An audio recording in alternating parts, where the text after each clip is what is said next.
ഒരു ബിരിയാണിയൊക്കെ കഴിച്ചു കഴിഞ്ഞാൽ പിന്നെ മിക്കവർക്കും ഒരു ശീലമാണ് ഒരു ലൈം ടീ കുടിക്കുക എന്നുള്ളത് അല്ലേ. അപ്പോൾ ഒരു അടിപൊളി ലൈം ടീ ഉണ്ടാക്കാം നമുക്ക്. അതിന് വേണ്ടിയിട്ട് 250 ml കപ്പിന് 1 കപ്പ് വെള്ളം തിളക്കാനായിട്ട് വെച്ചിട്ടുണ്ട്. വെള്ളം ഒന്ന് തിളച്ച് വരുമ്പോൾ ഇതിലേക്ക് ഒരു ചെറിയ പീസ് ഇഞ്ചി ചതച്ചതും പിന്നെ ഒരു ഏലക്ക ചതച്ചതും കൂടി ചേർത്തിട്ട് വെള്ളം നന്നായിട്ടൊന്ന് വെട്ടി തിളക്കട്ടെ.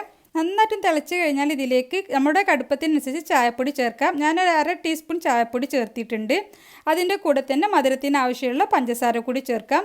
ഞാനൊരു 1.5 ടീസ്പൂണാണ് ചേർത്തിട്ടുള്ളത്. നമ്മളുടെ മധുരത്തിനനുസരിച്ച് ചേർത്ത് കൊടുക്കുക. എന്നിട്ട് നന്നായിട്ടൊന്ന് തിളപ്പിച്ചെടുക്കാം. ഇതിപ്പോൾ നന്നായിട്ട് തിളച്ചിട്ടുണ്ട്. ഇനി നമുക്കിതിലേക്ക് ഒരു ചെറിയ നാരങ്ങയുടെ 1/4 ഭാഗം പിഴിഞ്ഞൊഴിച്ചു കൊടുക്കാം. പുളിക്കനുസരിച്ചിട്ട് നോക്കിയിട്ട് ചേർത്താൽ മതി. എന്നിട്ട് നന്നായിട്ട് മിക്സ് ആക്കിയതിന് ശേഷം ഇതൊന്ന് അരിച്ചിട്ടൊരു ഗ്ലാസ്സിലേക്ക് ഒഴിക്കാം. അപ്പോൾ നല്ല ടേസ്റ്റി ആയിട്ടുള്ളൊരു ലൈം ടീ ആണ്. ഇതുവരെ ഇതുപോലെ ട്രൈ ചെയ്ത് നോക്കിയിട്ടില്ലെങ്കിൽ ട്രൈ ചെയ്ത് നോക്കുക. ഇഷ്ടമായെങ്കിൽ ലൈക്ക് ചെയ്യാനും സപ്പോർട്ട് ചെയ്യാനും മറക്കരുത്.